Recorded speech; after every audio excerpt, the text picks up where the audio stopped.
there! Andito na po tayo sa second part ng series natin about the youth votes.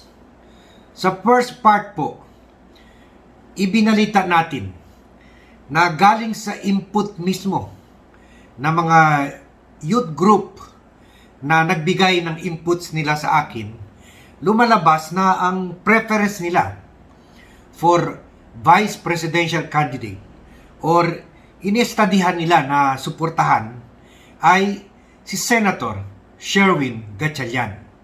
Medyo nabigla nga po ako doon kasi di ba po tayo dito parati natin binabalita at nakita nyo naman yung mga ibang vlogs ko, si Manny at saka si at saka si Senator Grace po ang nakikita natin na medyo llamado kasi nga yung dahil nga na binabalita ko sila dahil kasama sila sa malakas na possible presidential candidate which is Isko Moreno.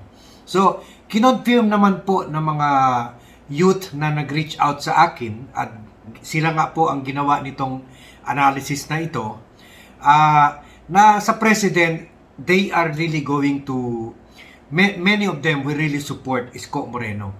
Pero sa vice president, medyo hati-hati po sila. At yun nga po, na-surprise nga nila ako dahil yun nga, sabi nila, they are considering, kasi kahit hindi daw popular si Win Gatchalian, pero at least pasok sa kanila lahat ng prinsipyo, idealismo at saka performance niya. At saka syempre wala rin pong kasong katiwalian si Win Gatchalian. So siguro medyo sasabihin natin protest vote na rin ito sa kina President Duterte or Mayor Sara or Bongo na ngayon ang dami talagang issue ng katiwalian na nagagalit na talaga yung mga tao. So the reason na pumunta sila kay Sherwin is maybe because yun nga wala siyang kaso ng katiwalian at saka yung advocacy niya puro pabor sa education at saka sa mga estudyante. So ando na nga po tayo sa preference nila. Ngayon naman, nagbigay rin po sila sa akin ng input for the others at bakit hindi nila iboboto or hindi sila inclined ibigay lahat ng suporta nila. So, as a recap po, lahat itong reaction ng youth ay nanggaling doon sa unang vlog ko na saan sinabi ko na mga 60 to 70% ng voters ngayon ay mga millennials at saka X-generation and they number from 30 to 40 million. So malaking bagay rin po, imagine yung boto kay President Duterte 16 million lang. So kung mag-unite ng youth sa isang kandidato na suportahan isang kandidato either presidential or vice presidential, panalo na po talaga. So ngayon po, sa second part, mag-proceed na po tayo sa mga vice presidential candidates na iba ayon sa perception or ayon sa pananaw ng mga youth sector. Sila po ang gumawa nito, hindi po ako. Kaya may mga sinabi nila sa akin, mabibigla tayo kasi iba nga pananaw talaga nila kaysa sa atin. Tulad ko, hindi ko naisip na si Sherwin pala very malakas as vice presidential candidate. So ito po, isa pong una po, syempre yung binida na natin noon, si Grace po. Sabi nila may suporta rin sila maibibigay kay Grace, but hindi talaga siya popular sa kanila. Kasi daw po, sabi nila, if you mention FPJ to some voters, some young voters, they might even ask you, sino yun? Sino siya? So hindi po ito lumaki sa henerasyon na napapanood ng movie ni FPJ either sa theater o sa TV. Kasi ngayon po, puro cellphone at computer. At may kakompetensya na po yung Netflix. So, medyo yung the king factor hindi kakasa sa mga youth vote. And then, yung time naman po na magaling talaga siya, high performance siya sa time ni Pinoy, hindi rin po yung mga voters nasa eskwelahan pa at hindi nila po gaano na balitaan yung mga achievements at advokasya ni Grace po. Tama po naman, may point rin sila po. High school pa lang karamihan sa kanila sa time na yun. At walang pakipa po sa politika. And then meron na alala po sa mga youth na medyo hindi sila believe sa experience niya sa executive department kasi one time daw po nung 2016 debate sa TV sinabi daw niya yung PNP under the judiciary when in fact po yung PNP is under the DILG. So medyo malaking bagay po yun. Judiciary po is co-equal branches of government sa executive kung saan under lang sa kanya yung DILG at legislature ng paman po, Congress and Senate. So medyo mali po, nilagay niya ang executive imbes co-equal nilagay niya yung judiciary imbes co-equal sa executive under sa executive na sabi nga niya yung PNP daw under sa judiciary na medyo malaking kwan po yun, malaking dagog yung kay Grace. And then kay Manny Pacquiao naman po, hindi pa nila pinoforgive si Manny yung sinabi niya na against ang Bible sa LGBT community. At hindi rin po, medyo sa youth vote kasi po, parang tanggap o in-embrace na nila yung mga LGBT community po. Yung mga gays, yung mga transgen. So, tapos po, hindi rin nila matanggap-tanggap yung absenteeism ni Manny kahit sinasabi niya nagpa-fight siya para sa bansa. Sa tingin pa rin nila na dapat pumili na siya kung gusto ba niya maging boxer or gusto ba niya maging senator. Isa rin po, nung kasagsagan ng kalakasan ni Manny na parang Pac-Man talaga siya na lahat ng greatest players in the world tinutumba niya,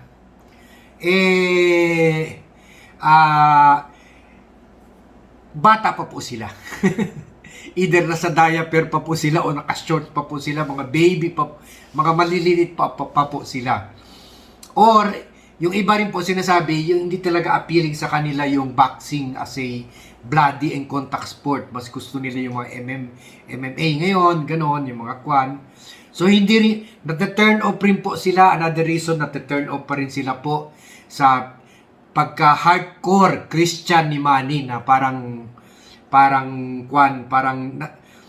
siya lang ang magaling. Lahat sinners, ganon. So, medyo, lalo na po yung mga Katoliko sa kanila, hindi sila daw susuportahan yung Christian pastor or like Manny.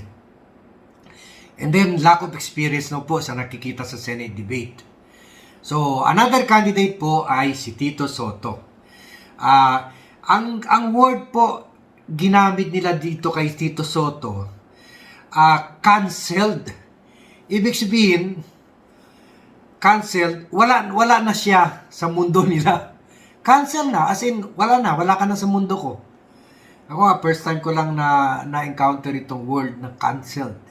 So, or inalis na nila si Tito Sotto sa mundo nila. Anong dahilan po? Yung pinasikat ng Eraserheads na kanta na sinasabi ni rape nila Tito Sotto, si Pepsi Paloma. Yun lang po ang pumapasok sa isip nila. In fact po, ngayon kumakalat na naman yung mga memes na siguro gawa na naman ng mga youth po na yung pang-rape nga daw di umano ni Tito Sotto at ibang Sotto brothers kay Pepsi Paloma, yung bold actress po. Katapos po, hindi pa rin na nakakalimutan, another reason po, yung plagiarism, yung kinopya niya at claim niya na siya ang sumulat noon o nag-deliver siya ng speech, pero kinopya lang niya. And then nakikita rin nila, enabler siya na parang kwan siya, konsididor sa mga EJK at saka yung mga abuso at saka katiwalian sa Duterte administration. Yung hindi rin po nila kinakagad yung sinasabi ni Titi Soto na sisimulan nila yung pagbabago. Sabi nila, tagal-tagal mo na dyan, bakit ngayon ka palang magsisimula ng pagbabago? Tama rin naman po, may punto rin sila. Isa rin po, nakikita nila na posible candidate ng Vice President in case ma-slide down siya po ay si BBM, Bongbong Marcos. Nakikita nila, medyo, ito po, na-surprise rin ako po. Na-surprise ako. Akala ko very solid sila sa mga hindi kaalyado ng mga Duterte o ng mga Marcoses, pero nakikita nila kung BBM makipag-team up sa malakas na kandidato at yung loyalty ng Solid North at yaman niya, baka may chance siya sa Vice President again, kahit natalo na siya noon.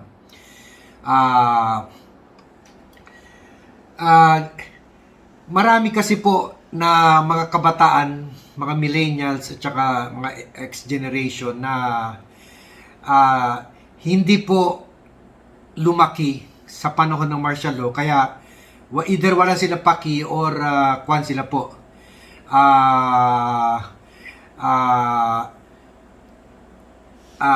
Kahit hindi po nila na-experience yung atrocities po, doon po sila papunta sa never forget. So, medyo hati po sila. Yung iba pro BBM, yung iba doon sila sa never forget na nabalita na rin po nila yung nangyari noon. So, medyo hindi nila ibibigay yung boto nila kay BBM dahil sa atrocities nga po at katiwalian rin po sa Marcos administration, sa tatay ni Bongbong. Pero sabi nila, kung magsama siya at saka si Sara, Vice VP siya ni Sara, baka pati yung North-South Alliance, may fighting chance. At inobserbahan po nila, yung pagkatalo niya sa 2016, ay sumira rin sa record niya. So, sinabi rin nila na baka makaka-apekto ito at hindi nila ibibigay yung boto sa kanya. Pero po, inaamin rin nila ang lakas. Meron na po ako dating video tungkol dito na ang lakas nga talaga ng effort ni BBM para i-package o i-brand yung sarili niya as a millennial candidate na tinatarget talaga. Ito na po, itong 30 to 40 million youth votes. At ginagamit niya po dito yung YouTube religiously, tsaka yung nga po, tulad yung sinabi nila negative kay Win, na si BBM takes risk po, na tulad yung nga po, yung Tony Gonzaga interview, kahit naupakan po, pero naging big news naman sa mga tao po. So, medyo nakikita nila medyo pogi point sa kanya. So, yun po, yung mga Generation Z, Generation Millennials, risky ito, sabi nila yung mga ginagawa ni BBM, pero medyo pasok sa hinahanap nila. Parang ang mantra daw ni BBM, all publicity is good publicity. So, yun nga, napapag-usapan mo pa siya. Pagkatapos, yun po, in-input, binagbigay receipt na isama rin nila sa input, yung si Sandro Marcos daw po, na yung gwapong anak ni Kwan, na tatagbo ata ng congressman at yun ang pinapalabas nila BBM ngayon, nakakadagdag rin po na interes sa mga Marcoses at baka mahatak pa ng iilan boto po sa mga youth. So, yun. Pagkatapos po isinama po nila si Leni Robredo, although duda ako na tatakbo si Leni as VP. Sabi nga nila na pwede rin nila ibigay yung suporta nila kay Leni dahil nga po kahit wala siyang budget pero marami siyang ginagawa sa COVID para sa mga pamilya ng mga biktima ng COVID. Pagkatapos nag-reach out siya sa different coalitions ng youth. So ina-appreciate po nila ito. Ang dating sa kanila ngayon yung Mother Teresa, yung saint na sa India na Mother Teresa style of pandemic era Philippines na popularity ni Leni pwede po gibaid yung mga negative publicity sa kanya sa mga nakarang taon. Yun lang po, ang negative sa nakikita nila sa kanya, very much identified with the Liberal Party po. Isinama pa po nila dito si President Duterte kung sakali ituloy niya yung plano niya para tumakbo sa pagka-vice-presidente. Pero tulad ng sinabi na po natin dito noon pa, na yung popularity niya is fast eroding or lumiliit na po dahil sa ineffective handling of the pandemic because of the economic crisis, corruption allegations at the DOH, and more. And then, yun po, binanggit pa rin po nila yung recycling of corrupt and shame officials. Yun po, recycled lang. Yung kwento nyo po, yung public addresses niya, hindi na pinapanood ng tao, nilalangaw na po.